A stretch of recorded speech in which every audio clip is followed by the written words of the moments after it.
Hi and welcome back. Now we are going to go ahead and start working with the Azure API Management Service. Now before we dwell into the Azure API Management Service, we are first going to go ahead and understand first briefly what is an API and why do we need a service such as the Azure API Management Service. So first we come to an API. So this is nothing but an application programming interface. This is a computing interface that defines interactions between multiple software intermediaries. So this defines the kinds of calls or requests that can be made, how to make them, the data formats that need to be used, the conventions, etc. So just to give you an example of an API or an application programming interface. Now let's say a company is storing some sort of data that they have a data store. And let's say that you want an external user to have access to fetch the data that's stored in the data store. Now, rather than giving direct, let's say, database access to the user, what they can do is that they can go ahead and develop, let's say, a module, a function, some sort of code that can go ahead and interact with the data store. So now the user can actually go ahead and call that module. That module will then go ahead and fetch the data from the underlying database. So this helps in terms of security. So here you don't need to give direct access for the user onto the data store.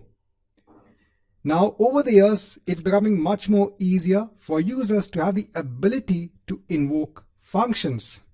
Now users can actually go ahead and invoke these functions by making calls over the internet itself. So by making calls over the HTTP protocol, they can actually go ahead and invoke these functions or these modules. So the company, in addition to defining that module or that function that actually does something, they would also go ahead and expose an API interface. So the external user will actually go ahead and invoke that API interface. That interface will then invoke the module, and the module would then go ahead and fetch the data from the underlying data store. So over here, I'm just giving a very simple example of an API.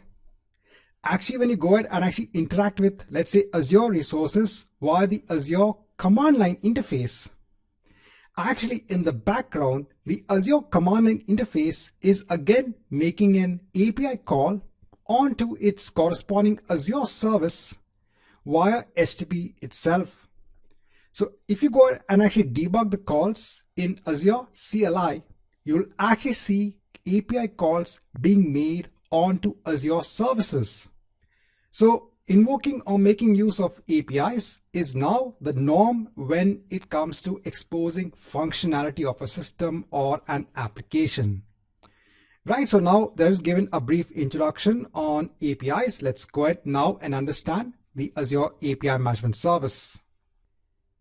So now we come on to the part of why do we have an Azure API Management Service. So before that, let's again broaden our aspect when it comes to APIs. So in the earlier diagram, I just showed you a single API. But let's say a company has a whole list of data stores and they have a whole list of different APIs that give exposure onto these different data stores.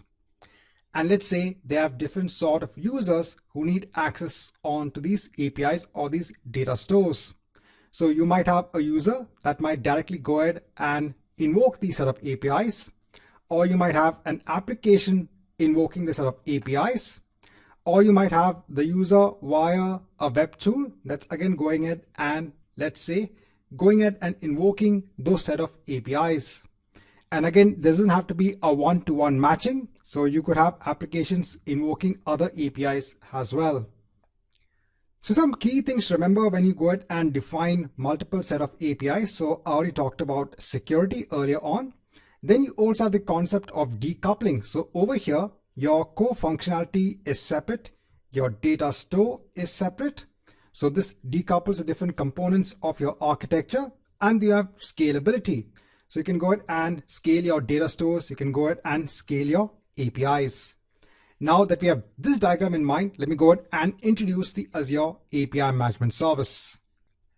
Now over here, I'm going ahead and introducing the Azure API management service has an interface between the application. So this could be an application, it could be your users, and the set of APIs. So your set of APIs remains the same. You have your data stores. So now when an application or a user needs to go ahead and invoke the API, the request will go via the API management service. The API management service will then go ahead and invoke the API, and then the API will interact with your data store. So what are the benefits of using the Azure API management? So first, it helps in the easier management of your APIs itself. Now, what happens, companies might, give or expose APIs either on a public level so that everybody could go ahead and use the APIs, or they might want a certain set of APIs to be only used by, let's say, a certain set of users, or maybe a certain set of external customers. In such a case, they want to go ahead and group those APIs together, and they want to ensure security of those APIs. So they want to only ensure that those set of users or those set of external customers can actually go ahead and invoke this small set of APIs. So you can actually go ahead and group the APIs into something known as products, and you could also have subscriptions from external customers onto these products in Azure API management. So it just helps in the management of your APIs. Now, one very key thing to note over here is that you will not use Azure API Management Service to develop your APIs. No, you have to develop the APIs yourself. The API Management Service is just an interface between the users and your backend APIs. So this is a key thing to remember. You will not develop APIs using the API Management Service.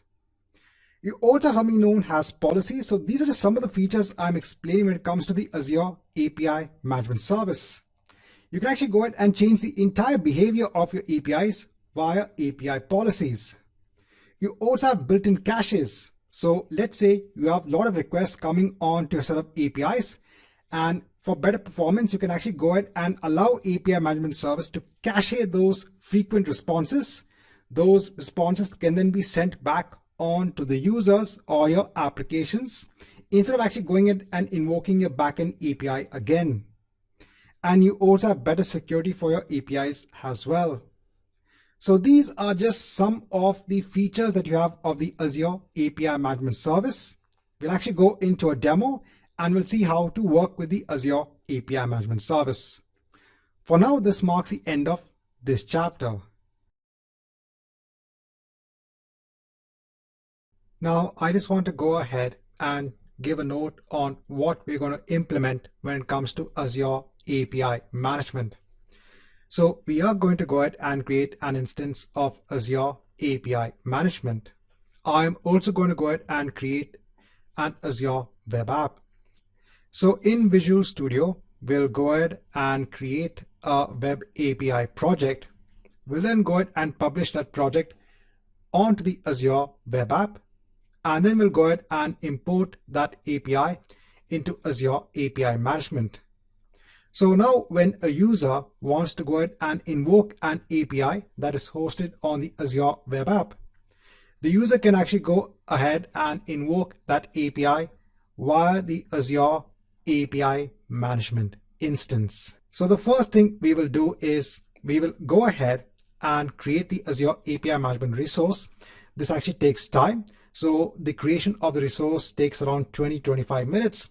And then in the meantime, we'll actually go ahead and build our web API project in Visual Studio.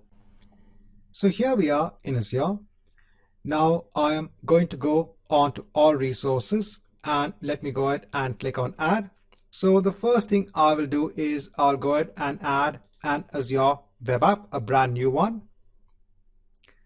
Over here, I'll go ahead and choose one of my existing resource groups. Over here, I'll try to go ahead and give a unique name for the web app. Right, so we have that in place. For the runtime stack, I'm going to go ahead and choose .NET Core 3.1. I'll leave the region as it is, that's Central US. Over here, I'll go ahead and leave the app service plan also as it is. If you want, you can also go ahead and choose the basic app service plan. I'll go on to next. So I'll leave deployment as it is. I'll go on to monitoring.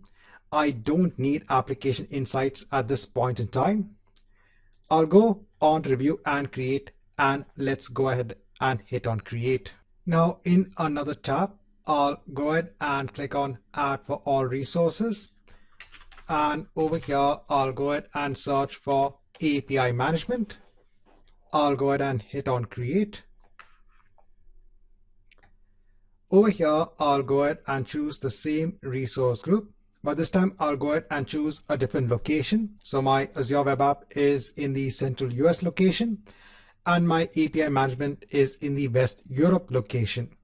So the only reason I'm having this in different locations is because in a subsequent chapter, I want to explain the cache mechanism which is available with API management. Over here, we have to go ahead and give a resource name. Right, so it's available. Over here, you can just go ahead and give a dummy organization name, and you have to go ahead and give an email ID. Now, when it comes to the pricing tier, we can go ahead and choose the developer.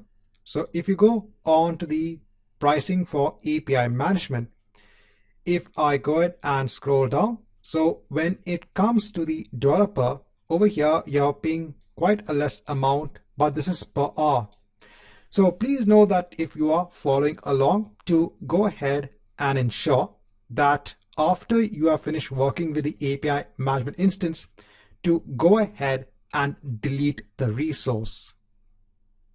And with the developer, you get a lot of functionality that is available. One of the biggest things that you don't get is basically an SLA, a service level agreement. So this is not good for your production workloads. So it's good if you want to go ahead and just test it out to see how it works. I'll go on to next for monitoring. So over here, I'll just turn off application insights. I won't do anything for scaling, the managed identity, don't need a virtual network, won't do anything with the protocol settings. I'll just go on to review and create, and then I'll go ahead and hit on create. Now this might take around 15 to 20 minutes. So I'll come back once I have the API management resource in place.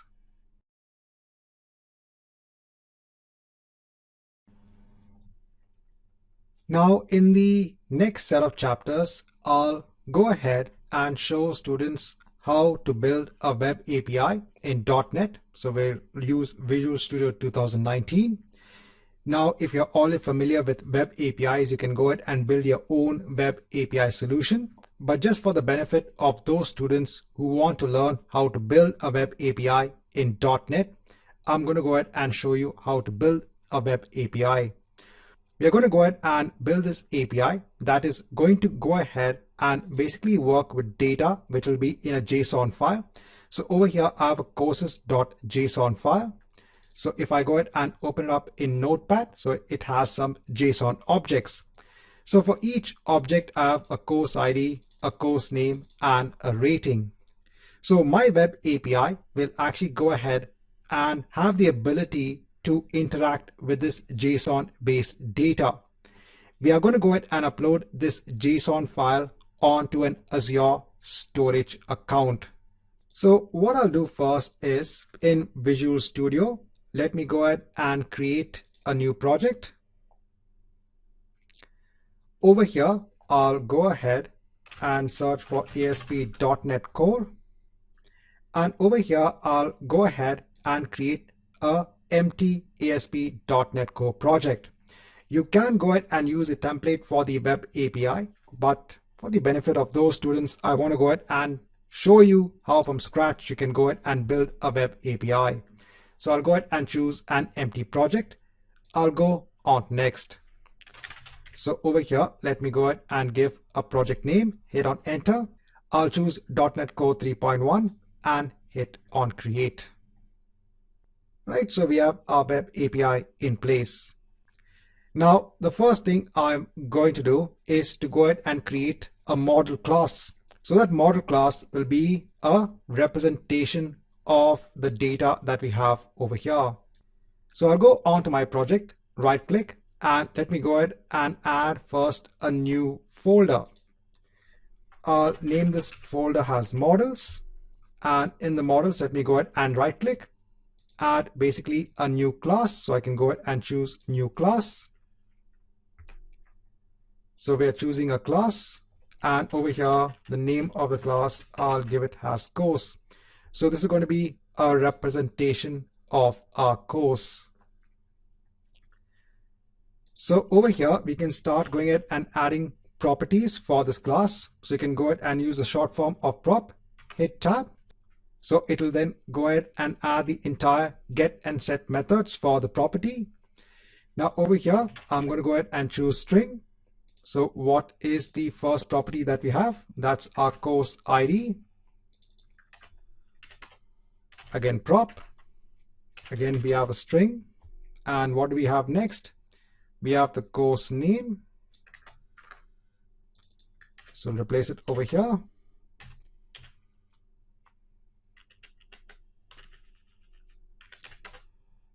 Then again, prop. And what we have in the last. So we have a rating.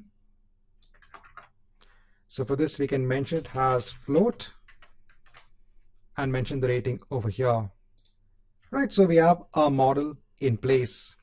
Now, what I'll do is that in Azure, let me go on to all resources and let me go ahead and add a new storage account. So I'll go ahead and choose storage account. Over here, I'll go ahead and choose a resource group. I'll just go ahead and give a name for the storage account. I'll leave everything as it is. Just for replication, I'll choose locally redundant storage. I'll go directly on to review and create. And let me go ahead and actually hit on create to go ahead and create this storage account. So in this storage account, we are going to go ahead and upload our courses.json file. So that will be our data. Please note that your data can be in any sort of data store. The data could be in a SQL database. It could be in Azure Cosmos DB. It could be in AWS. So your data store will be present and you'll have a web API that will be responsible for interacting with that data and then giving you the required output. I can see my storage account in place. I'll go ahead onto the resource. Now over here, I'll go on to containers. I'll go ahead and add a new container. I'll give a name for the container and hit on create. I'll go on to the container and over here, let me go ahead and upload that courses.json file from my local system. So I'm going on to the temp folder. I'll go ahead and choose that file and hit on upload. And so if you go on to the file, if you go on to the edit section, we have our data over here. Now, next in our project, I'm going to go ahead and now add another folder. So I'll right click on add and click on new folder. Now over here, I'm going to go ahead and create a services folder. So I'm going to go ahead and now add a class. So this will be a service that will be used for interacting with our data. That's our JSON file in the storage account. So over here, I'm going to go ahead and right click and add a new class. So over here, let me go ahead and give the name of the class. So course service. Let me go ahead and click on add. Now over here, the first thing I'm going to do is to ensure to add the connection string for our storage account. So over here in the class, I'll go ahead and add a property for my storage account. Over here, let me go on to the storage account. I'll go on to access keys. I'll go ahead and click on show keys. Over here, let me go ahead and take the connection string for key 1. Let me go ahead and replace it over here. Now, next, I'm going to go ahead and copy paste some methods that I have for this particular class. So the first method is to go ahead and return all courses. So what this method is going to do is it's going to go ahead onto our Azure storage account. it will go ahead and return all of that course data. So as a web API, I want to expose an API wherein I can go ahead and get all of the course information. Now over here, I need to go ahead and include the namespace, that's web API models, because our course class is under the models folder under web API. And then over here, we have the classes that work with Azure blobs. Now I need to go on tools, NuGet package manager, and manage NuGet packages for the solution. Let me go on to browse. Let me go ahead and search for blob. I'll choose azure.storage.blobs, install it for the web API. I'll go ahead and hit on OK and hit on accept. Once this is done, I'll go back onto my course service. And over here, now I should be able to go ahead and use the namespaces. So now over here, we are going on to our data container, onto our courses.json file. Then I'm going ahead and downloading the content. Over here, I am taking basically the content onto a stream reader. So let me go ahead and use the system.io namespace. And then over here, I'm going to go ahead and take that JSON content and deserialize it using the JSON serializer. So over here, this is actually part of system.text.json. So over here, I want to go ahead and return a list of course objects. Remember, we have our course class over here. Next, I'm going to go ahead and copy paste code for returning a particular course. So over here, we need to ensure that we enter a course ID, and then we'll go ahead and use that course ID to go ahead and get a particular course.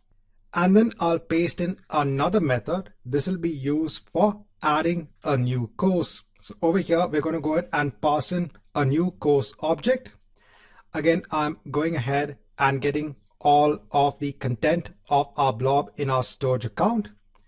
If I go ahead and scroll down, so over here, I'm getting the list of courses through deserialization. Over here, I'm converting it onto a list, and then I'm going ahead and adding the new course. Then I'm going ahead and now using the serialize method to go ahead and now serialize that JSON content back onto our Azure storage account. Over here, let me go ahead and also include the namespace for encoding that system.text. Right, so now I have my course service in place. Now let's mark an end onto this chapter and go on to the next chapter, wherein let's go ahead and try to complete our web API implementation in Visual Studio. Now let's go ahead and complete our web API implementation. So over here now, let me go ahead and add now a new folder. So over here now, I want to go ahead and add my controllers. So I'll add a controllers folder. Over here, let me go ahead and add a new controller. So I'll choose an MVC empty controller, click on add. Over here, let me go ahead and give a name for the controller. So that's a course controller. Now, again, I just want to reiterate to students, this is not a .NET course by any way. Over here, I said just for the sake of explaining what I'm doing in the code, I'm just trying to explain to students that how I'm actually building this web API. It then gives a better understanding on how do we invoke APIs via the API management service. Now for the course controller, since this is a web API, it needs to inherit from controller base. Then I'm going to go ahead and add some attributes to mention that this is an API controller. And over here, I'm adding a route. So if I want to go ahead and invoke the different methods that I have for the web API, I need to go ahead on to the /API/course part of the URL.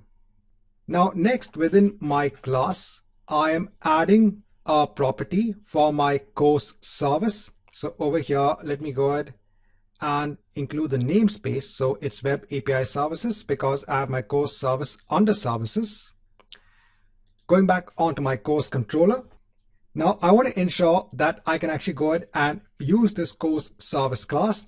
And for that, we have to go ahead and make use of dependency injection. So I have to go on to my startup class, and over here in the configure services section, I'm going to go ahead and add two things. So the first thing is our core service, which I'm adding has a transient service. Let me go ahead and again include the namespace. And over here now I'm also ensuring to add my controllers. So we are making controllers in our program. So we need to ensure that we add that as a service as well. If I go ahead and scroll down, so by default, this is the endpoint that we have in place. I'm going to go ahead and delete this. And since we're using controllers, I'm going ahead and ensuring I map the route that I added onto the controllers. Let me go ahead and just save everything. And let me go back onto my course controller. Now, the first thing I'm doing is to go ahead and add a constructor wherein I get basically a handle onto my course service. Now, next, I'm going to go ahead and remove this. I don't need the index method. Instead, I'm going to go ahead and add now a method known as get courses. This will be a get method. And over here, this is going to go ahead and return a result of OK. And along with that, it's going to go ahead and get all of the courses. Remember, as part of our course service class, we have get courses, and this will actually go ahead and return a list or basically an array of courses. So over here, remember in our course service, we do have a method. So if I go on to the course service class, over here, remember as part of get courses, the method that we have, we are returning basically an array of courses. Now next, I'm adding a method for getting a particular course. Now over here, I am going to ensure that because I'll be passing an ID onto the URL to fetch a particular course, we'll basically take it as the ID. We'll pass that ID on to our method. So over here, remember, we have this get course method. Over here, we'll pass in the ID so that we can go ahead and return that particular course. And then finally, for adding a course, I'm going ahead and adding a post operation. Over here, let me go ahead and ensure that I can use the namespace, right? So I have this also in place. Right, so it seems I have everything in place. So let's go ahead and confirm. Let me go ahead and run this in the browser.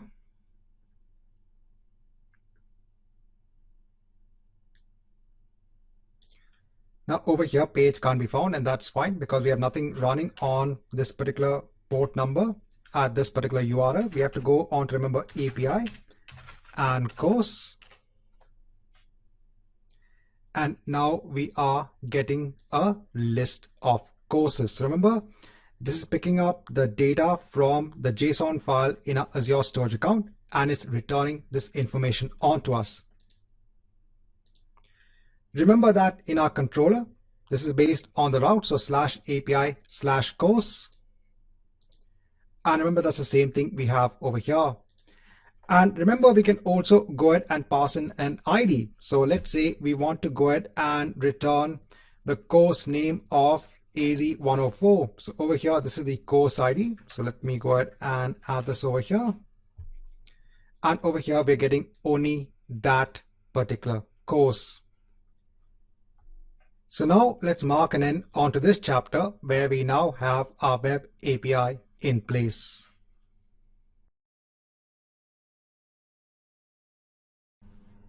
Now, in the last chapter, we had gone ahead and developed our web API in Visual Studio. Now let's go ahead and publish this web API onto our web app.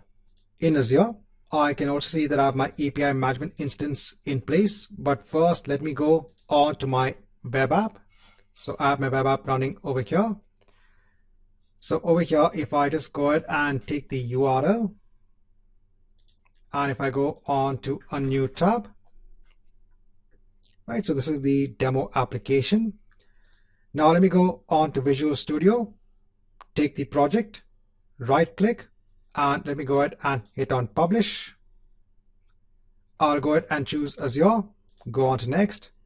Over here, I'll go ahead and choose Azure App Service, go on to next. Over here, I'll go ahead and choose my web app and hit on finish. Then I'll go ahead and hit on publish. Let's wait till this is complete. Now, once the publish is complete, now let me go ahead and basically now add API/course. And now I'm getting my list of courses. Let me go ahead and add a particular course ID. So I'm just getting the first course. That is also fine. This should also work in the Postman tool. If I go ahead and click on send. So over here, I'm getting the output as desired. Now let me also go ahead and confirm whether I can issue a post request, that is to add a course. So I'll go on to the next tab, go ahead and add the URL, choose it as the post request. Let me go on to the body. I'll choose raw. Over here, let me go ahead and choose JSON. Then I'll go ahead and add details for a new item. So currently in our storage account, in the courses.json file, I have it till C0005. So let me go ahead and add this request. Let me go ahead and hit on send. So now in the response, I can see a 200 OK. I can also see the body of the text has added. If I go on to my courses.json file, let me go ahead and hit on refresh. And over here, you can see your new course in place. So that means even our web app is also now working.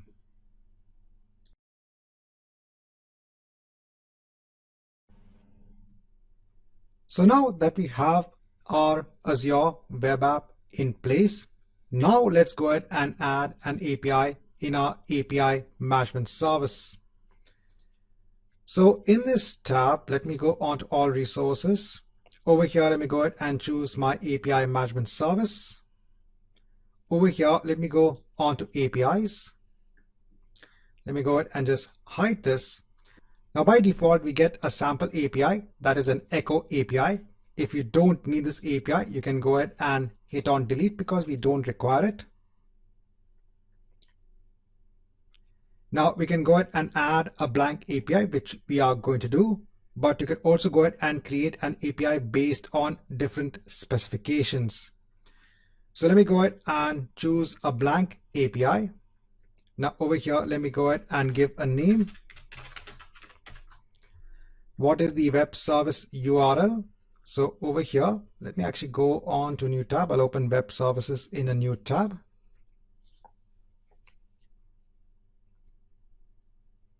So I'll go on to our web service. I'll go ahead and take the URL. I'll place it over here and let me go ahead and hit on create. So this will be now our base URL for the API gateway service. So I'll go ahead and hit on create.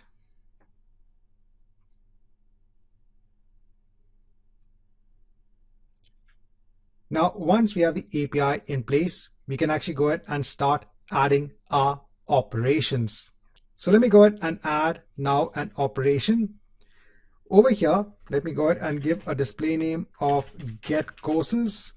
Now over here, we are going to choose it as a get request. And over here, let's go ahead and choose API course. So this will be the API, the operation for getting all of the courses. We can then go ahead and click on save.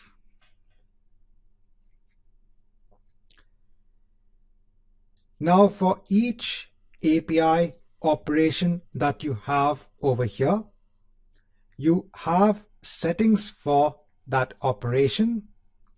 So these settings are over here. And you also have policies which we'll be looking at a later point in time. So these policies are actually over here. So we have policies for basically the inbound processing for the backend and for outbound processing. So over here, if you actually go ahead and click on the form-based editor, so over here you have basically the configuration of the operation itself. Now for this operation, you can actually go on to test, and you can actually go ahead and test this operation from here itself. So let me go ahead and click on send and note the URL. So this is the URL now, the base URL of your Azure API Management Service /API/course. Let me go ahead and hit on send. Right, we're getting a 200 OK. And if you go ahead and scroll down, we're getting all the courses over here. Now, let's say as a user, I want to go ahead and now invoke this particular URL. So we can go ahead and take the request URL. Let me go on to the Postman tool. Let me go on to another tab. Let me go ahead and add that URL, the GET request, and let me go ahead and hit on send. Now over here, I'm getting an error, so an access denied. So this is the basic security feature that is available with the Azure API Management Service. And this is basic. We have a lot of features that are available when it comes to security, when it comes to the Azure API Management Service. And over here, remember, we have only gone ahead and added one API. You'll actually go ahead and add hundreds of APIs behind your API Management Service. So over here, in order to go ahead and basically authenticate ourselves to use this API, we have to go ahead and add something known as a subscription key. So we have to go on to the headers of the request. Going back over here, in the HTTP request, we can actually go ahead and see the subscription key over here. Please note that since I've logged in as the Azure admin, I have the ability to go ahead and see this key. So I'll go ahead and take this name. I'll place it over here as the key.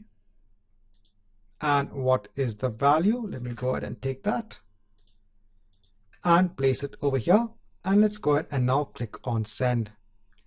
And now we are getting all of the course information. Right, so let's mark an end onto this chapter wherein we have looked at importing our API and adding our first operation. Now, in the last chapter, we had gone ahead and added a get operation. Now, remember, we had in our API, in our Azure web app, we have other operations as well. So we could also go ahead and find for a particular course. So if I go ahead and enter the course ID, this is in the API gateway. Let me go ahead and hit on send and see what happens. So it's saying the resource is not found. And that's because we need to go ahead and add an operation for finding a particular course. And what about our post request as well? So let's go back onto our API, onto the course API. Over here, let me go ahead and click on add operation. So over here, I'll go ahead and give a display name. Now over here, in terms of the URL, so I'll go ahead and specify /API/course and then the ID. If you go ahead and scroll down, you can see that it's also coming up as a template parameter. Now let me go ahead and hit on save. So now over here, we have two operations in place. We have a get course and we have get courses. Now over here, if we go ahead and run this, so now over here, you can see the result as desired. Now let's go ahead and add another operation. So this time it is going to be the post request. So let me go ahead and add an operation. So over here, let me go ahead and give a name. I'll go ahead and choose it as the post method. Again, /API/course. And let me go ahead and hit on save. But this time, remember, it's a post request. So over here, let me go ahead and change this onto a post request. I'll go onto the body. I'll go onto raw. I'll go ahead and choose JSON. And I need to go ahead and add it over here. So if I go on to previous request, let me go ahead and copy this. I'll place it over here. Let me go ahead and change the ID. Let me go ahead and give a course name.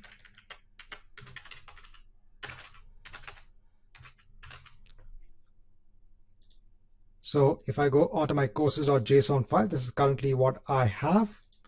So let me go ahead and hit on send. So here I forgot to go ahead and remove the course ID. Let me go ahead and hit on send. Right, so it's added. Let me go ahead and hit on refresh. And I can see it is added over here. So you can go ahead and add your API operations, your other API operations as well.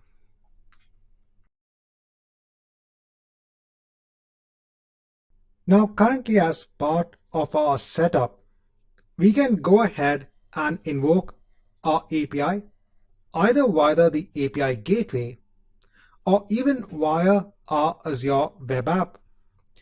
Now, it doesn't make sense that we could go ahead and invoke the APIs from both places. The entire idea is to go ahead and ensure that we only invoke the API via the Azure API Management Service, because the API Management Service will anyway in turn call our Azure web app. So the way that we can actually do this, one way of doing this is to go ahead and restrict traffic onto the Azure web app. So for the Azure web app, if you go on to the networking section, over here, if you go ahead and scroll down, there's something known as access restrictions. We can go ahead and configure access restrictions. And over here, we can go ahead and add different rules. So currently there is already one inbuilt rule which allows traffic from anywhere. So firstly, what I'll do is that let me go ahead and add a rule. Let me go ahead and just give a name. So first I'll deny all traffic. So I'll go ahead and choose deny. I'll go ahead and give a priority. Over here, let me go ahead and give the address block as anywhere. So all traffic is denied. And let me go ahead and add the rule. Right, so now you can see even the rule of allow all is also removed. Now let me go ahead and add another rule. This time, let me say allow API management. Over here, let me go ahead and just give a less priority. Now over here in the IP address, so if I go on to my API management service, so over here we have a public IP address. Let me go ahead and copy it onto the clipboard. Let me paste it over here.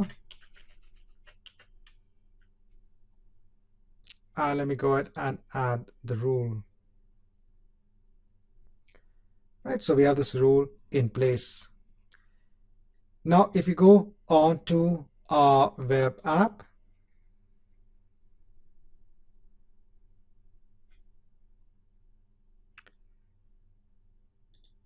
over here, I already have the URL open up in another tab. So let me go ahead and try to get now all of the course information. And you can see we're getting a forbidden error message. Now going on to the Postman tool, let me go ahead and get now the same information from the API gateway. So let me go ahead and change this on to a GET request. And let me go ahead and click on send. And now over here, we're getting all of the information. So now we can ensure that we call our APIs only via the API management service. Now in this chapter, I want to go ahead and explain the virtual network feature, which is available as part of the Azure API Management Service. So far we have seen how we could go ahead and basically create an Azure web app. So this is basically a public service. And then we went ahead and pointed our API management service against the APIs hosted in the web app. But let's say that you have an API hosted on a web server on an Azure virtual machine that is part of a virtual network. Now you can go ahead and allocate a public IP address for this virtual machine and ensure that the Azure API Management Service points on to the public IP address. But in most companies, if they want to go ahead and secure their APIs, they may not want to have a public IP address in place. They only want to go ahead and have a private IP address in place. And when you have a private IP address, you can't go ahead and reach the APIs via the public internet. And this is required by the API management service. The API management service needs to have the abilities to talk to the underlying APIs. So if you want to go ahead and have private communication to the APIs that are hosted on, let's say, a virtual machine in a virtual network, you can actually go ahead and enable the virtual network feature, which is available for the Azure API Management Service.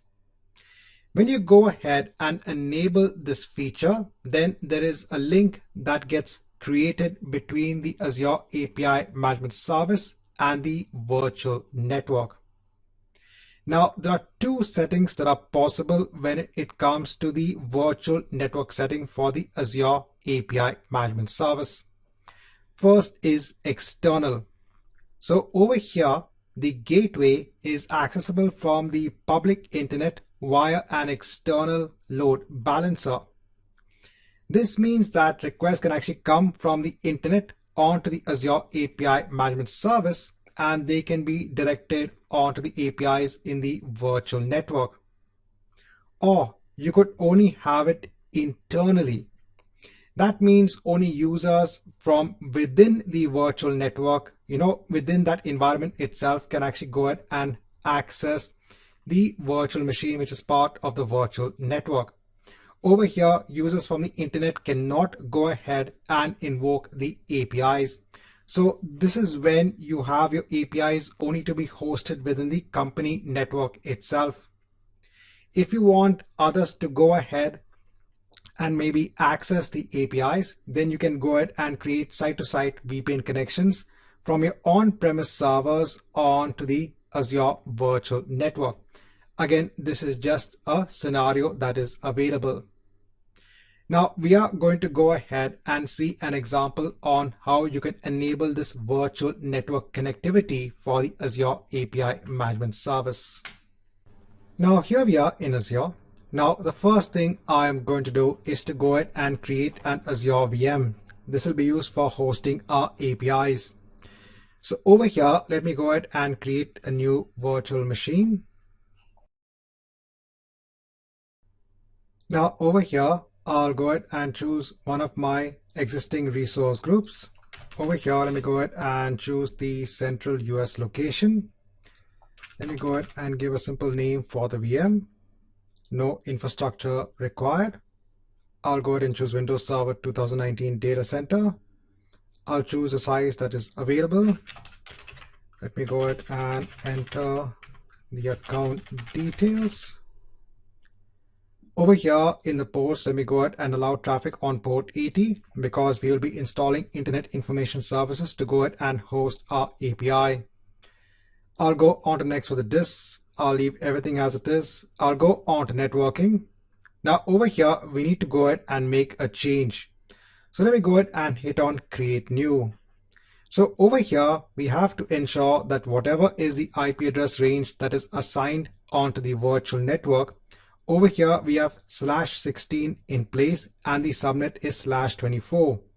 And that is because we need a new subnet that is required by the Azure API Management resources. So over here, let me go ahead and give a name for the network. Over here, I can go ahead and leave the address range as it is. Over here, let me go ahead and give a name for a new subnet that's known as API subnet. Over here, let me go ahead and enter basically a subnet which is in the range. I'll go ahead and hit on OK. Over here, I'll ensure that the subnet is a default subnet, so it might go ahead and change on to the new subnet that we created. So I'll leave it in the default subnet.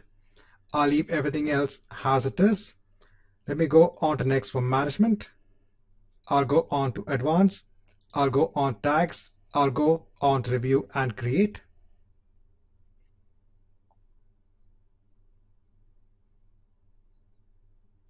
And let's go ahead and hit on create. Let's come back once we have the VM in place. Now, once you have the VM in place, let me go ahead and connect on to the VM. So I'll go on to connect RDP. I'll download the RDP file.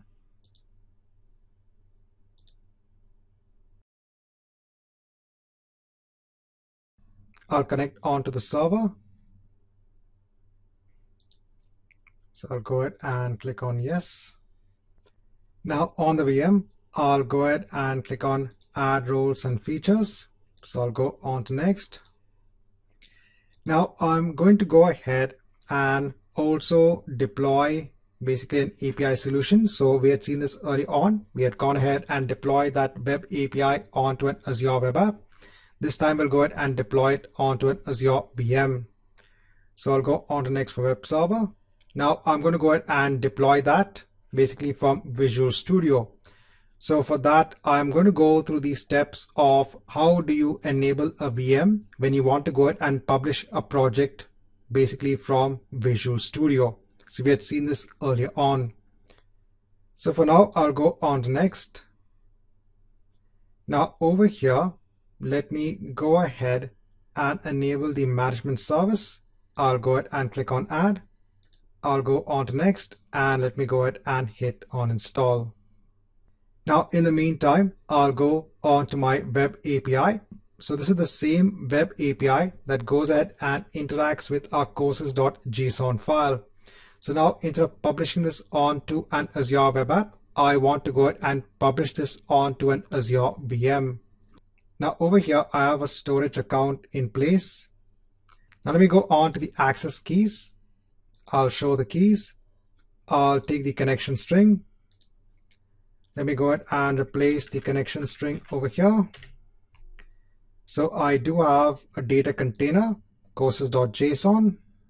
So over here, if I go on to my containers, if I go on to data container, so I have my courses.json file. Right, so let me go ahead and just verify this. I'll run this locally.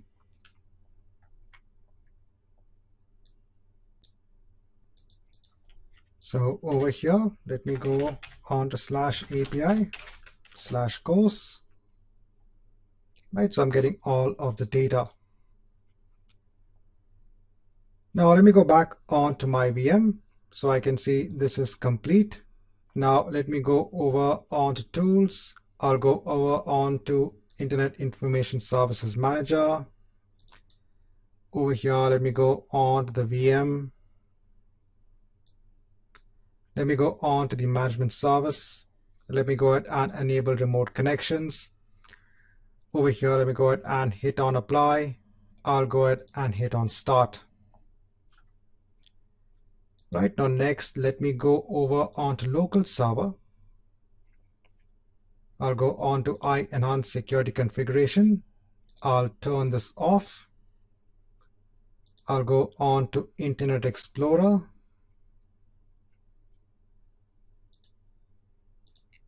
Over here, let me go ahead and search for .NET Core 3.1 download. So I'll go on to the download section. I'll go on to ASP.NET Core Runtime. I'll install the hosting bundle. I'll go ahead and click on run.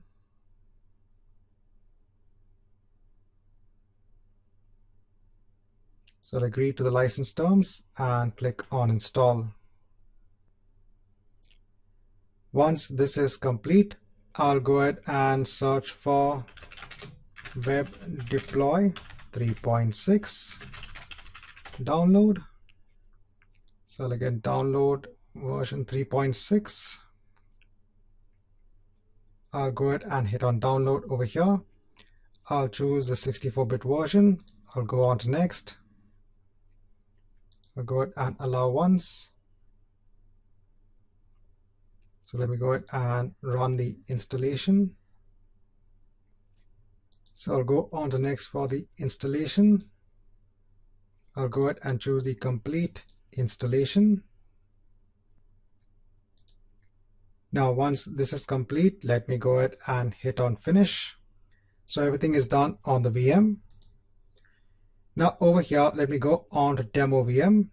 Let me go on to the overview. Let me go on to the DNS name. Let me go ahead and just configure a DNS name to see if it's available. I'll go ahead and just click on save.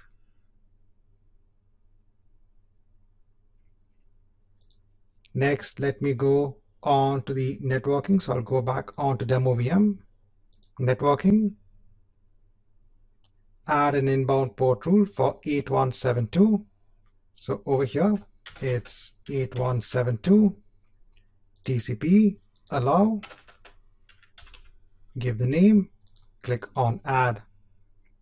So the same steps for publishing a web application from Visual Studio, because over here, again, it's just a web project. The only difference is that it's an API. That's the only change. So once this is done, just want to ensure that I have the rule in place over here. Now in Visual Studio, let me go on to my project, right click, hit on publish. Now over here, I'll go ahead and create a new publish profile in case I already have a publish profile in place. I'll choose Azure. I'll go on to next. I'll choose Azure Virtual Machine. I'll go on to next. Over here, I'll go ahead and choose Demo VM.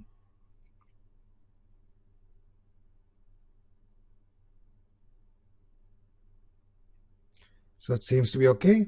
I'll go ahead and hit on finish. I'll go onto my profile. I'll go on to more actions, hit on edit. Over here, I'll go on to connection. I'll go ahead and specify my password. I'll go ahead, save the password, and then validate the connection. I'll go ahead and accept the certificate.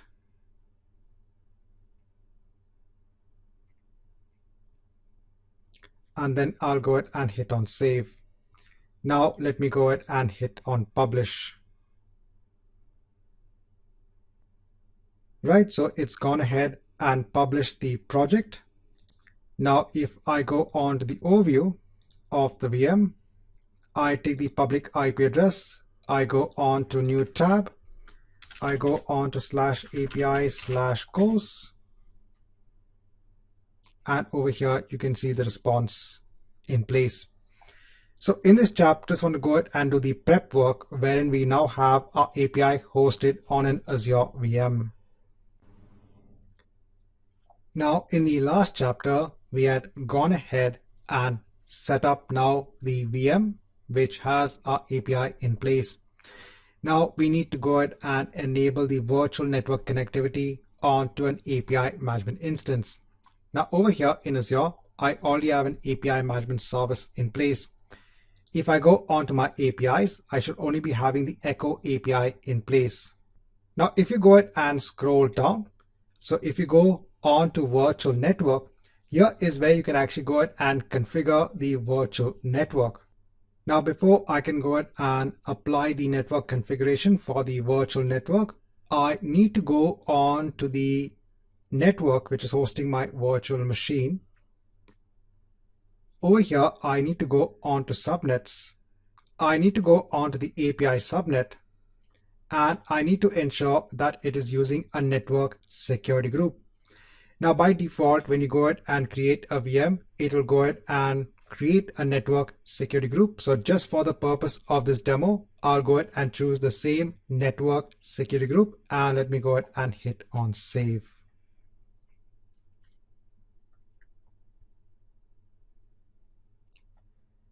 Now let me go on to the API management instance. Now over here, I'll go ahead and choose external, which means that users can actually go ahead and access the API on our virtual machine from the outside world, from the internet. So over here, I'll go ahead and click on the virtual network. And over here, let me go ahead and choose my API network. I'll go ahead and choose my API subnet. And now over here, it's also asking for a public IP address. So let's do one thing. Let's go ahead and cancel out of here. I'll discard all of the changes. Now my API management service is in the central US location. So in another tab, let me go ahead and create a new public IP address. I'll hit on create. Over here, I'll choose standard. I'll choose the tier as regional. Over here, let me go ahead and just give a name. I need to also go ahead and give a unique DNS label name as well. I'll go ahead and choose my subscription. I'll choose my resource group. I'll make sure it's in the central US location. And let me go ahead and hit on create. Let's just wait for a minute or two. Now once the deployment of the public IP address is done, I'll go on to my API management service. I'll go again on to the virtual network section. Over here, I'll go on to external. Again, let me go ahead and choose the virtual network. I'll go ahead and choose my IP address, and I'll go ahead and choose my API subnet. And let me go ahead and hit on apply. And then let me go ahead and hit on save. Now over here, it says that the changes could take around 15 to 45 minutes to apply. So let's wait for some time and let's see if the changes take effect. Now, once you have the network configuration in place, there is one more setting that we need to do. And this is basically for the firewall rule that we need to add for our virtual network to go ahead and allow communication onto the API management service. Over here, we have to go ahead and allow inbound traffic onto port 3443. So I can go onto my demo VM machine. I can go onto networking. I can go ahead and add an inbound port rule over here itself. Because remember, this network security group is also assigned onto our API subnet. So let me go ahead and add an inbound port rule. Over here, let me go ahead and add that port number. So it's 3443. Let me add it over here, the TCP protocol. And let me go ahead and click on add. Let's wait for a minute for the rule to take effect. Let me go ahead and also add an inbound port rule for port 443. So over here, let me go ahead and choose HTTPS. I'll leave everything as it is. Just change the name and let me go ahead and click on add. Now, once the rule has taken effect, I'll go on to my API management instance. Let me now go on to the API section. Then over here, let me go ahead and create a blank API. So over here, let me go ahead and give a display name. Now in the web service URL, so I'll go on to the demo VM machine. Over here, now I'll take the private IP address that is assigned onto the network interface. So I'll go ahead and copy this. I'll go ahead and place it over here. And let me go ahead and hit on create.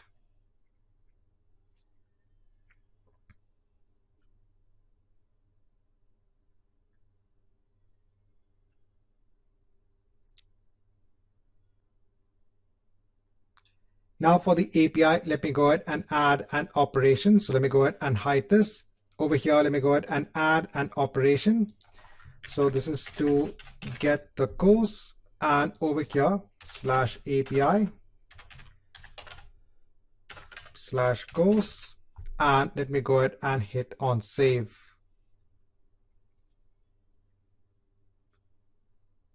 Now let me go over on to the test section. Let me go ahead and take the request URL. I'll go on to the Postman tool. I'll go on to another tab. Over here, let me go on to headers. Let me go ahead and take the subscription key. So I'll take the key and then I'll go ahead and take the value. And let me go ahead and hit on send. And now over here, getting the response as desired. So remember now, our API gateway is making a request onto the private IP address of the virtual machine that is located in the virtual network. You can then go ahead and discard the public IP address that is assigned onto the Azure virtual machine. So this is how you can actually go ahead and incorporate a virtual network with your API management instance. Hi and welcome back. Now in this chapter, I'm going to be going on to API management policies.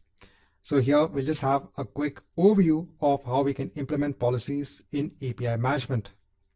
Now policies are nothing but a collection of XML statements, and this can be used to execute an operation on the request or the response of an API. Now let's say you are a user or an application that needs to go ahead and access an API via the API management instance. You can actually go ahead and implement policies that can be used to execute an operation on either the request before it is directed on to the backend API, or you could go ahead and implement a policy that could implement an operation before the request is actually sent on to the API. So over here, you have a request that is sent onto the API management instance, then the request is sent on to the API. So you can add an operation at this point, you can add an operation at this point, or you could also add an operation when the response is sent back from the API to the application itself, the calling application. Now, the different types of operations that you can perform. So I'll just quickly go on to Microsoft documentation just to give you an idea of the different policies that you have. So here I am in the API management policies page. Now this page will give you a list of the different policies that are available. So you could have one policy in place that could ensure that you have a particular HTTP header that exists in the requests. Only then the API will be called. So this is another layer of security that you can actually add based on access restriction. So maybe you might have a malicious user who's trying to access your API. But let's say you have legitimate users who need to ensure that they add a header request key and a value.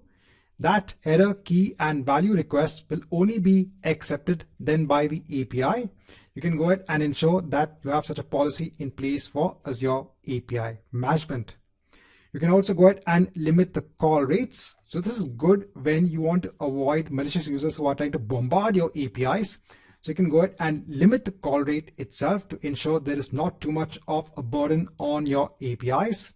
So on and so forth. There are many policies which are in place. You have policies which are in place for access restriction. You have advanced policies also, for example, to control the flow of the request, to forward requests. If you scroll even down, there are policies also in place for authentication over here. So there are different policies which are available for Azure API management. So over here, back on our API management service, I'll go on to APIs. Let me go ahead and hide this. I'll go on to my course API. Now over here, I'll go on to, let's say, my get courses operation. Over here, let me go ahead and open up the policy code editor. And over here, if you go ahead and scroll down, so you can go ahead, let me go ahead and expand this.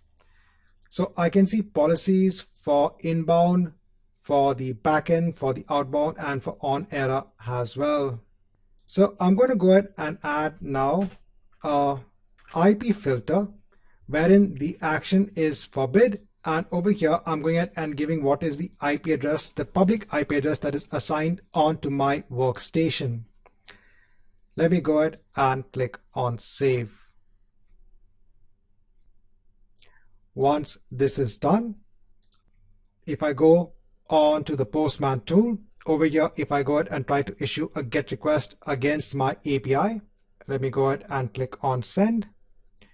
Over here, now I'm getting a forbidden error message.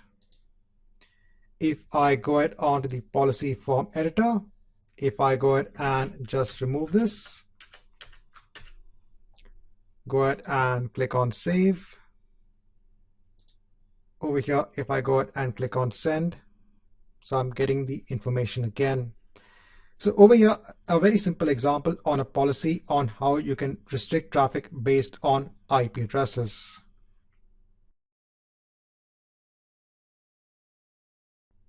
Now, in this chapter, I want to go ahead and show you another policy when it comes to the rewrite URL.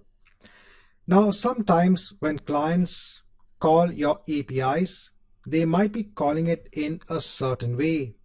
So, for example, over here, if I want to get a particular course based on the course ID, they might go ahead and, let's say, enter it as a query string parameter like this. Now, what you can do is that you can actually go ahead and add a rewrite URL policy so that the API gateway understands this request and can go ahead and send the response. This is just an example. So over here, if I go ahead and click on send, so over here, it's not able to go ahead and understand what it needs to give you. So it's giving you all of the information again. It's not giving you based on the course ID. So over here, for the get courses, that particular operation, I'll again go on to the inbound processing, the policy code editor. Let me go ahead and expand this. So I've gone ahead and added this snippet of code. Now, when the user actually makes a request, an API request via the API management service, the API management service has access onto that request. So you can go onto the context object, you can go ahead and take the request, and you can go ahead and get the query string parameters. And over here, I'm getting the query string parameter of the course ID. And we can go ahead and set variables within the policy itself. So I'm going ahead and setting a variable of an ID and setting the value as the course ID. What I'm setting has the query string parameter. Then I'm going ahead and using the rewrite URI. So this is the policy. Over here, now I'm going ahead and returning /API/course and what is the ID. So I can go ahead and get that context variable.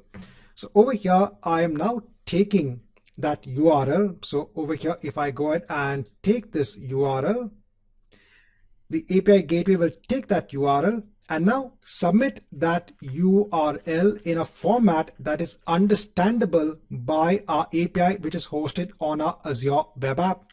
So remember, our web app understands the response of what? The format like this. So our API gateway will go ahead and take the previous format and basically change it in a way, in a URL that is understandable by the API running on our Azure web app. So over here, let me go ahead and click on save. Once this is done, now let me go ahead and send this request again. And now over here, you can see it's only going ahead and returning that particular course. So this is how you can actually go ahead and use that rewrite URI policy.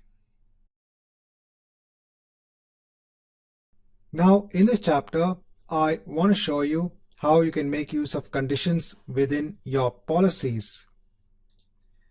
So over here, let me go ahead and open the policy code editor and let me go ahead and add one snippet of code. So now over here, I can go ahead and now add when conditions. And you can actually go ahead and add this in a choose block. Now over here, I am going ahead and getting one of the request headers. So I'm assuming that now when a request is made onto the API management service, there is a request header with the key name of customer key. And over here, I'm checking if the customer key has this value, only then go ahead and basically return all of the courses information.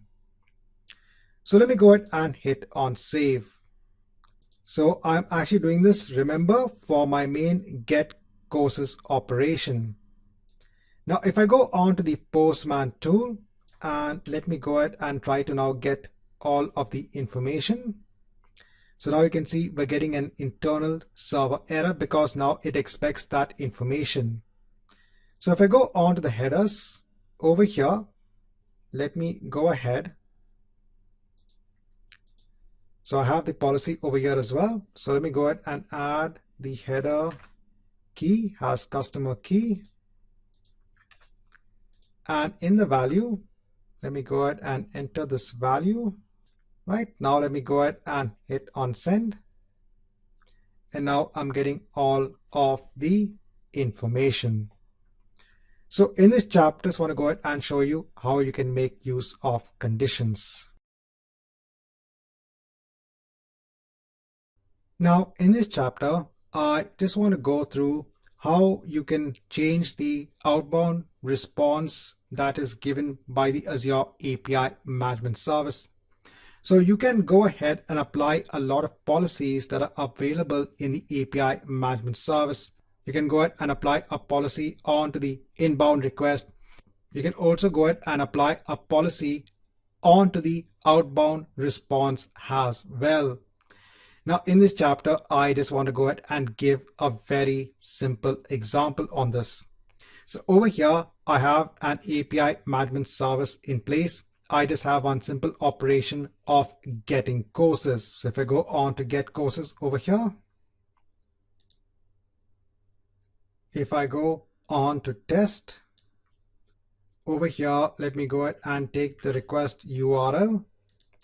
I'll go on to the Postman tool. So I just want to go ahead and confirm that this is working. Over here, I need to go ahead and add what is the subscription key. So let me go ahead and do that. I'll take the subscription key, add it over here, add the value as well, and click on send. Right, so I'm getting the response as desired. So over here, the change which I'm doing is, let me go ahead and click on expand. So over here in the outbound, I'm going ahead and adding a condition. Now I'm saying that when the response from the backend is a status code of 200, that is okay. So in this case, I don't want to go ahead and do anything. So if you're getting a good response from the backend, so you can go ahead and relay it on to the user.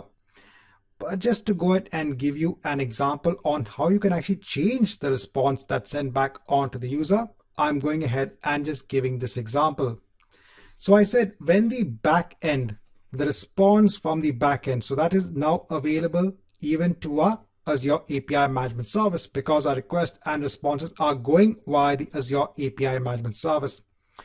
So over here, I'm looking at the context of the response, and if the status code of the response is a 200 OK, then go ahead and change the status code. Over here, I'm saying go ahead and return the status code of 401, that's unauthorized. I can also go ahead and set the value of the headers. And over here, I can go ahead and also set what is the body of the response. So I said this is not a real-time scenario. So over here, I am just trying to go ahead and show you how you can actually change the response that is sent on to the user. So let me go ahead and hit on save.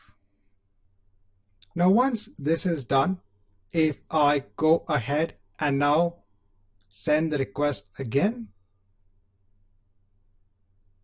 now you can see I'm getting an invalid request.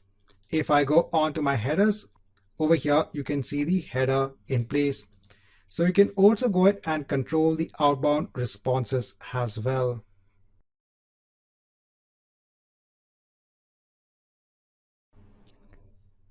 Now in this chapter, I want to go through the cache feature, which is available with the Azure API Management Service. So with this feature, Azure API Management can actually go ahead and cache full responses. So let's say that over here, Azure API Management is connected on to an existing Azure web app. Let's say the user is making a request onto the API. Let's say then the Azure API Management Service gets basically the response from the Azure web app and relays it back onto the user. if you have gone ahead and enabled the cache feature, the first time that Azure API Management goes ahead and gets a response onto the request, it will be stored in the cache, so that next time when the user or another user makes the request again, the same request again, the response can actually come directly from the cache instead of actually going back onto the Azure web app for the response itself. This actually goes ahead and reduces the time to go ahead and get the response. So let's see how we can go ahead and implement this cache feature. So over here, I have an API management service in place. So over here, I have the course API. It's basically going ahead and getting the information from one of my Azure web apps. So again, nothing that has changed.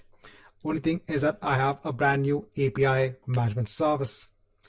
So over here, if I go on to the get courses operation, if I go on to test, let me go ahead and just hide this so that we get a better view. So let me go ahead and click on send over here just to confirm that we are getting the response. Right, so we're getting the response back. Over here, if you go on to the trace, you can look at the trace based on the inbound request, the backend request, the outbound response, etc. So remember, all of these are based on the policies that are defined in the Azure API Management Service. So if you go on to the inbound request, you can see all the details about the inbound request. Over here, if you want to go ahead and look at the entire response latency, over here you can see the entire response time. We can go ahead and click on send again. So over here, you're getting this as the response latency. Now let's go ahead and implement caching for this particular operation. So over here, I can go on to the operation. Let me go on to the design. I'll go ahead and choose the operation. Now over here, if I go on to the inbound processing policy, I can go ahead and add a policy. And over here, let me go ahead and search for cache responses. So let me go ahead and choose that. Now over here, you just have the basic configuration, but you can also go ahead and choose the full configuration as well. Over here, you can go ahead and decide for how long do you want to go ahead and cache the response in the Azure API Management Service. So you can go ahead and give this time in number of seconds. And you have other settings as well. For now, let me go ahead and keep everything as it is, and let me go ahead and hit on save. So now if you actually go on to the policy code editor to see what change has been done. So if you go ahead and scroll down, so you can see that in the outbound policy, it has gone ahead and added the cache store duration. So over here, you'll go ahead and specify for how long do you want to go ahead and cache the response. Then we have in the inbound request to go ahead and look in the cache. So now whenever a request is coming on to the Azure API Management instance, it's going to go ahead and look in the cache. Over here, you have different settings when it comes to how do you want to go ahead and look in the cache for the desired response. So over here, let me go ahead and just leave everything as it is. I won't go ahead and make any changes onto the cache. And let's see if this makes any sort of difference. So now let me go on to test. So over here, again, get courses. Let me go ahead and again get a better view. And let me go ahead and hit on send. So over here, it is going to go ahead and take time. So if I go on to the trace, so it is taking quite a bit of time. Now, if you go on to the inbound, if you go ahead and scroll down,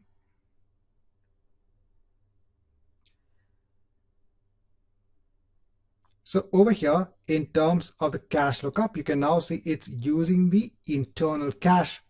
Now over here, the cache lookup resulted in a miss, and that's because this was the initial request. But now that response which we got back from the Azure web app should now be cached in Azure API Management. So if I go ahead and click on send again, Over here, you can see a reduction in the response latency. And if I go on to inbound, and if I go ahead and scroll down, so over here, you can see now the cache lookup resulted in a hit, and now that cache response will be used. So now that response is being cached for a duration of 120 seconds to go ahead and get a faster response. So if you have a lot of static content that stays static for quite a bit of time, you can go ahead and make use of this cache feature. Now, if I go on to the pricing for API management, if I go ahead and scroll down, so remember these are the different tiers that you have when it comes to Azure API management. When you go on to the cache section over here, you can see that under the developer tier, you only get 10 MB of cache. So that means only 10 MB of data can be stored in the cache, which is quite little. It's only when you go on to higher tiers, then you can actually go ahead and have a better storage when it comes to the underlying cache. Right, so in this chapter, I want to go ahead and explain this feature that is available in the Azure API Management Service.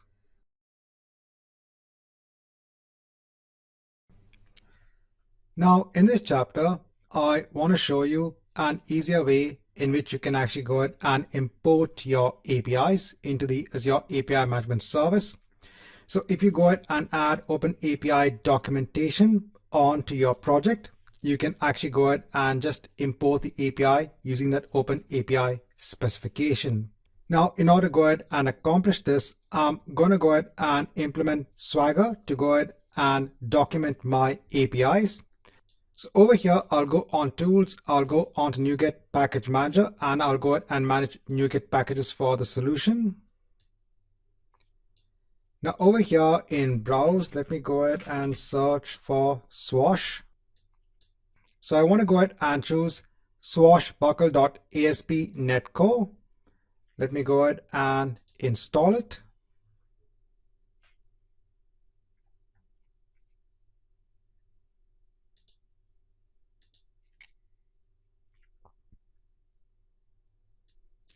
Once this is done, I'll go on to my startup class.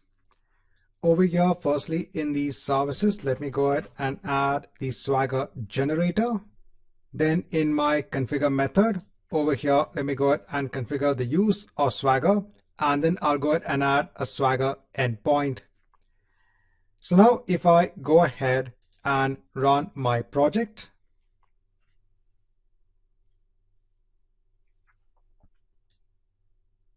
now over here, if I go on to /Swagger, so now I can see the documentation for my API. So over here, you can go ahead and select different definitions. So this definition is basically coming in from here. I went and created an endpoint, and then going back over here, you can go ahead and actually test out the different APIs that are being exposed by your web API project. So over here, if you want to go ahead and get all of the courses, you can go ahead and choose get. You can go ahead and try it out now. You can go ahead and hit on execute. And over here, you'll get the result. So all of this is now coming in as that API definition. And now we can actually go ahead and use this API definition and import this API directly onto the API management instance. So over here, if I actually go ahead and add an API, now over here, I can go ahead and create from an OpenAPI specification. So over here, I have to go ahead and give that OpenAPI specification. So what I'll do is that, let me go ahead and actually publish this onto my Azure web app. So let me go ahead. I'll just save everything. Let me right click and let me go ahead and hit on publish. So I'll publish this onto my Azure web app. Let's wait till this is complete. So yes, I want to go ahead and stop debugging. Now, once this is complete, in another tab, let me go on to my web API. So I'll go on to the overview. I'll copy the URL go on to a new tab. I'll do that first. Then let me go back onto the startup class. So let me go ahead. So let me go ahead and now take this part of the URL, place it over here. And now we have the JSON definition of the APIs which are being exposed by our web API application. I can go ahead and take this URL. So now back in the API management instance, let me go ahead and just hit on cancel. Let me go ahead and delete what I have for my existing course API. And now let me go ahead and create from a definition. So let me go ahead and click on again OpenAPI. And over here, let me go ahead and give this full URL. I'll specify it over here. If I click anywhere, it should go ahead and give the display name and the name. Let me go ahead and hit on create. So now it has gone ahead and added my web API. And you can see it has automatically also gone ahead and added all of the operations over here. The get operation, the post operation, the get operation when you go ahead and add a course ID. Right, so in this chapter, just want to show you how you can add that OpenAPI documentation onto your web project, your web API project, and how you can import an API in the Azure API Management instance using that OpenAPI documentation.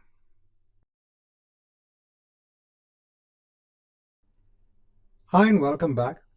Now in this chapter, I want to go ahead and explain how you can actually go ahead and enable OAuth for your Azure API Management Service. Now currently I have an API Management Service in place. This is actually pointing onto an API. Now when it comes to the web API that is hosted on the Azure Web App Service, it is a simple .NET Core application that is based on the web API. Over there in the .NET program, I am not going ahead and having any sort of OAuth in place. So I've not gone ahead onto the startup class. I have not gone ahead and enabled OAuth against the Microsoft Identity Platform.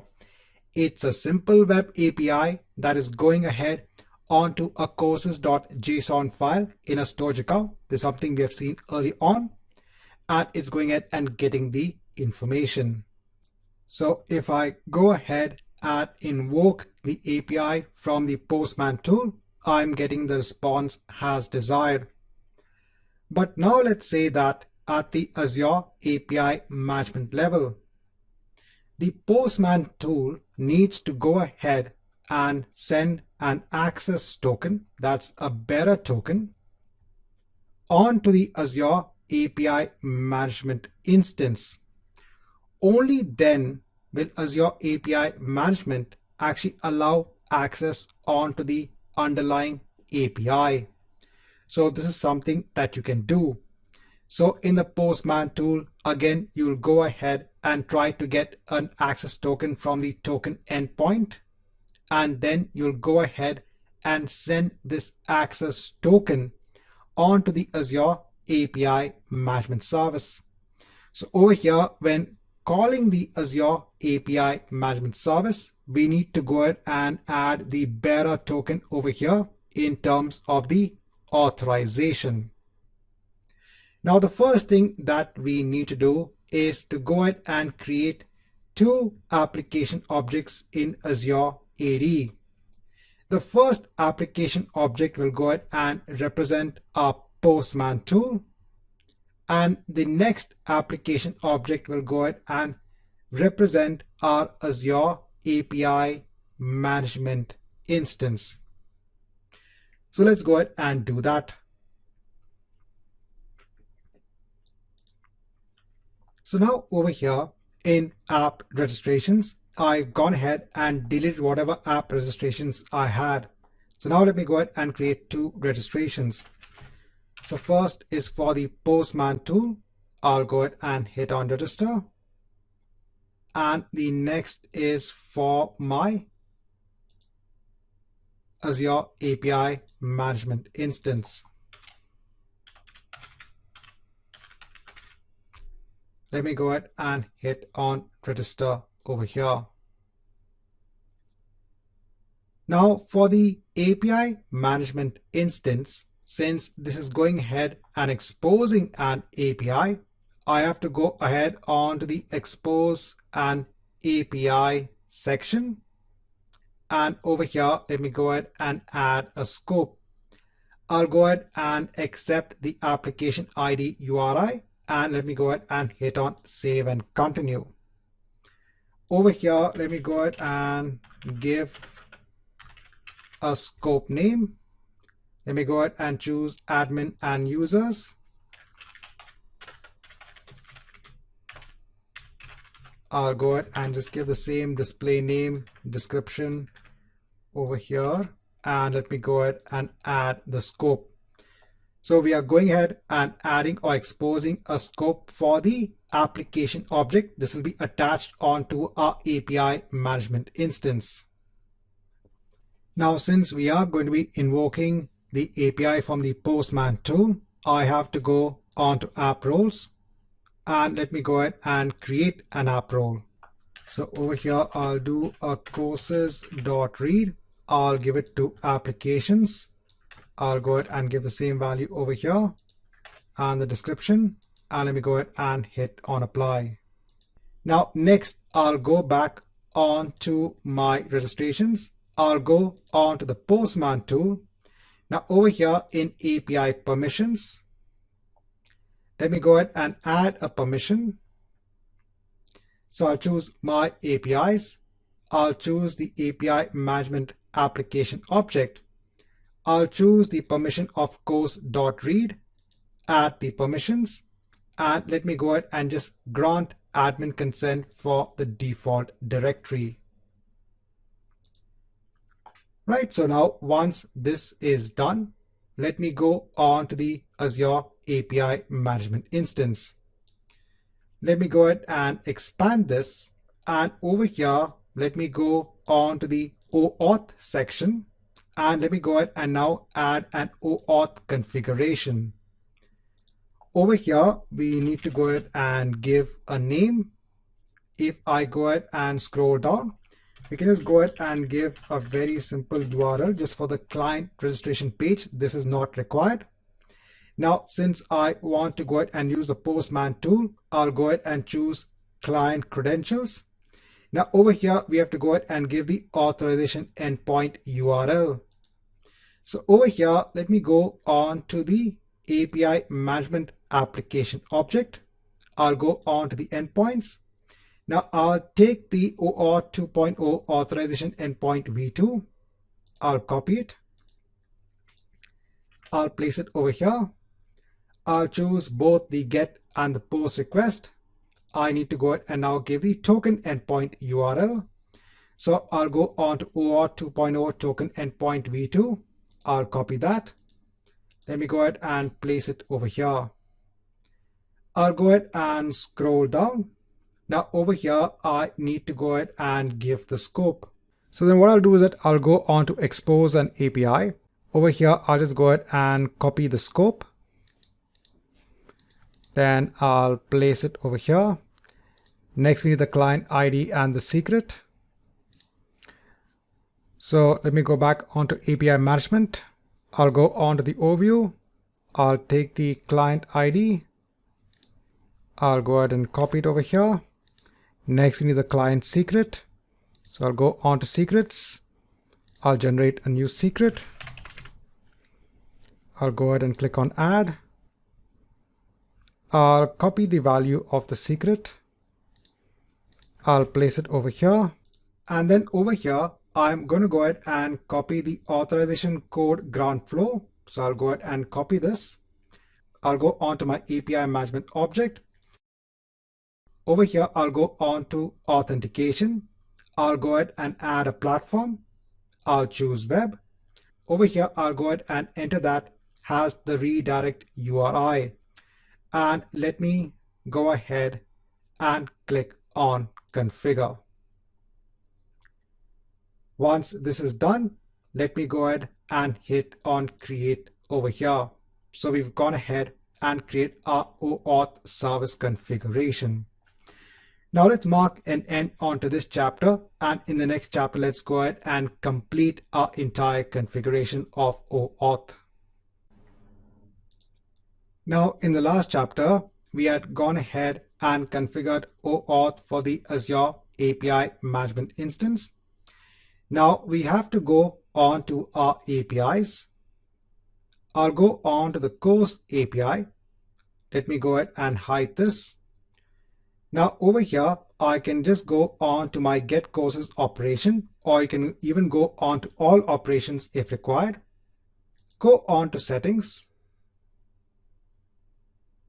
Over here, you need to go ahead and scroll down actually. So when you go ahead and scroll down, over here, in terms of the security in user authorization, you can go ahead and add OAuth 2.0, and over here you can go ahead and add that OAuth setting, and then you can go ahead and click on save. Now once this is done, you have to now go on to design of the get courses. We have to go ahead and add a policy. So let me go ahead and open the policy editor. So now over here in the inbound, we need to go ahead and basically add a policy over here. So let me go ahead and add a policy. This will be used to validate the JSON web token. Over here, we need to go ahead and just change the value. So this is basically the application ID of the API management application object that we have. So over here, if we go on to the overview, if you go ahead and take the client ID, we can go ahead and replace it over here. And let me go ahead and hit on save. So this is actually going to go ahead and validate the JSON web token that will be passed through our Postman tool. So now we have everything in place. So now if you go back onto the Postman tool, and if you try to go ahead and now send a request onto the course API, over here you can see that you are getting the message of unauthorized access token is missing or invalid. So that means now, based on our JWT policy that we have for the API, when we go ahead and now invoke the API, we need to have a valid access token in place. So let's do that. So we have to go ahead and first get the access token. Now, before I go ahead and do this, if you actually go on to your API management application object, there is one setting that you have to go ahead and change. So you have to go on to the manifest file. So remember, this is the JSON representation of your application object. So all of the changes that you actually make are reflected in the JSON representation. Now over here in the access token accepted version, I'm going to go ahead and change this onto a value of 2, because over here we are going ahead and using the version 2 of the token endpoint. So if you go back onto the OAuth settings for your API management instance, remember, if you go on to the OAuth setting, over here, if you go ahead and scroll down, we're using version 2 when it comes to authorization and version 2 when it comes to the token endpoint. And since now this is actually mapped onto our API management instance, we have to ensure that this setting is in place. So once you make the setting, go ahead and click on save. So once this is done, let me go now on to my Postman application object. So the first thing we have to do is to go ahead and get an access token. So over here, everything the same. I'm going ahead and still making a request onto version 1 of the token endpoint. So remember that even though our API management instance is using version 2 of the token endpoint, we can still go ahead and use version 1 of the token endpoint to go ahead and get the access token. This is still fine. The versioning is just a matter of how do you invoke the endpoint to get the access token. So over here, let me go ahead and now add the client ID. So I'll go on to the Postman application object. I'll copy the application or the client ID. I'll paste it over here. Next is a client secret. So let me go on to certificates and secrets, and let me go ahead and add a new client secret. I'll go ahead and click on add. I'll go ahead and copy the value. Then I'll paste it over here. Then we need the resource. So for that, let me go on to the API permissions. I'll go on to my API permission. Over here, let me go ahead and copy this API value. Let me go ahead and place it over here, and let me go ahead and hit on send. So I think I just made a mistake when copying the client secret. So over here, let me go ahead and again copy the value, and let me place it over here. And now let me go ahead and hit on send. So now we've got the bearer token in place. Let me go ahead and copy this. I'll go on to this request. So over here in the headers, let me go ahead and enable authorization.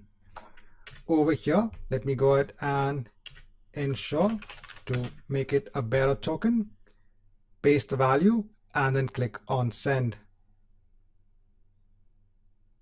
And now we're getting the result as desired. So now over here, we are protecting our APIs, which are hosted via the API management instance. So we've gone ahead, we've defined the OAuth 2.0 settings for the Azure API Management Service. We have gone ahead and enabled it for the API, and we've added a JWT policy as well.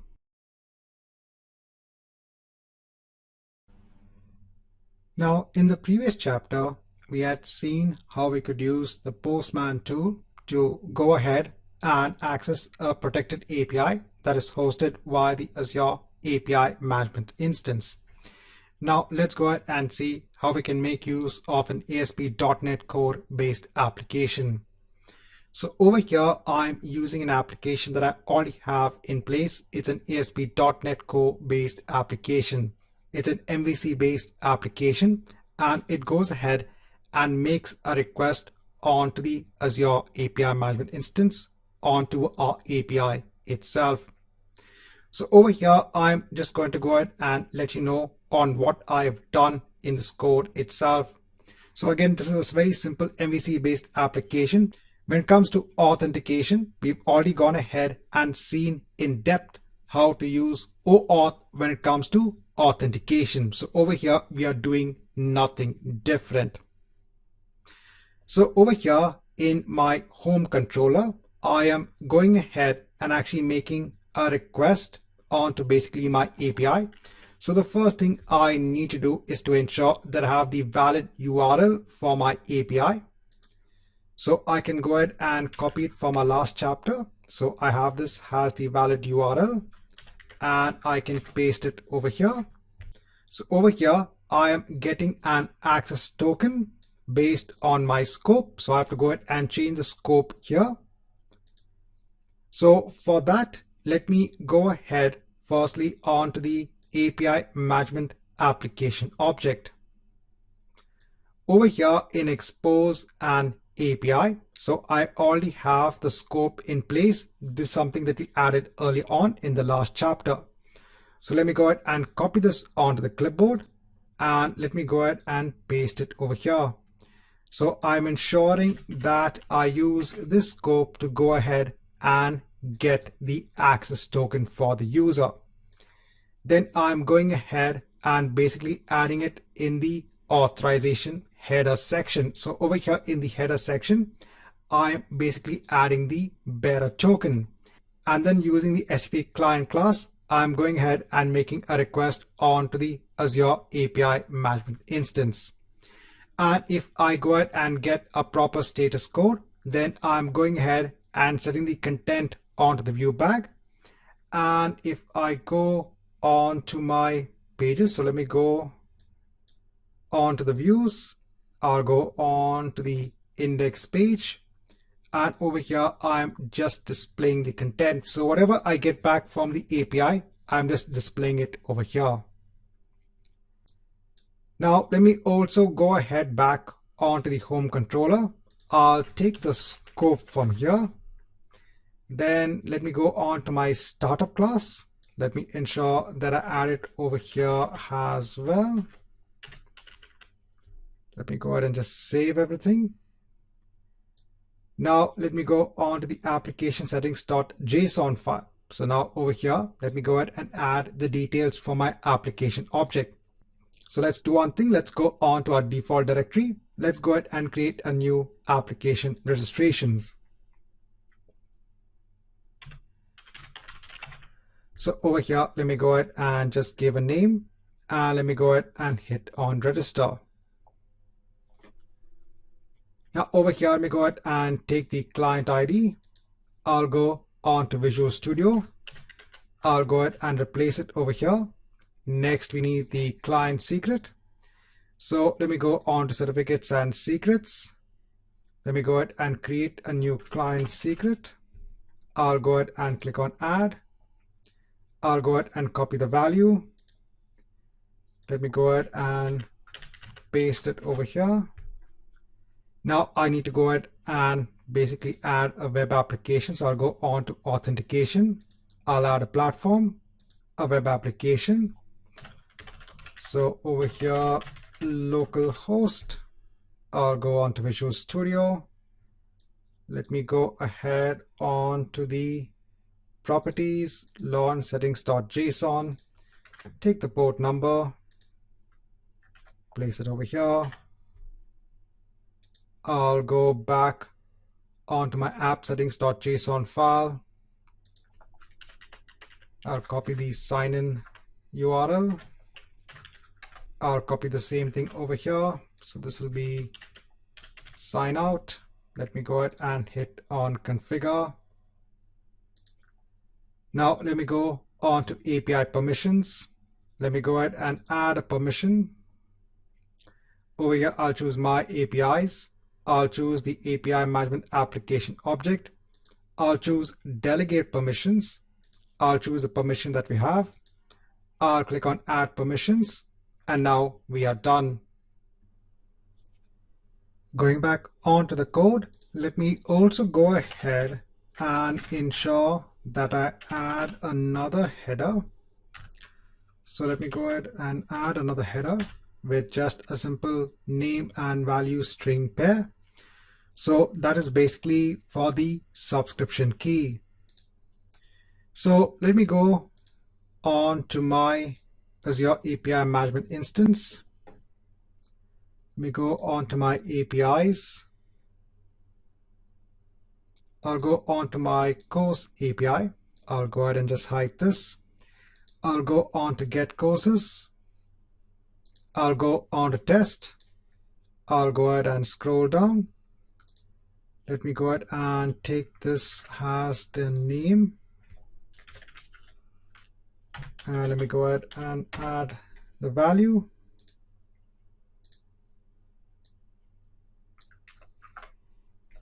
So I'll copy it over here. Right, so now let's go ahead and run the program.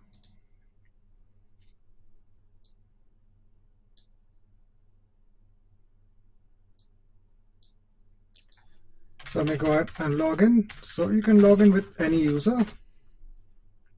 Basically any user that you have defined in your Azure AD directory.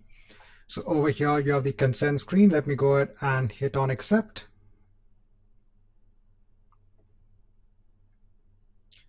And over here you're getting all of the details. Let me go ahead and just sign out. So I'll sign out of my account. Right, so in this chapter, I just want to go through how you can also now invoke your protected API from an ASP.NET Core application.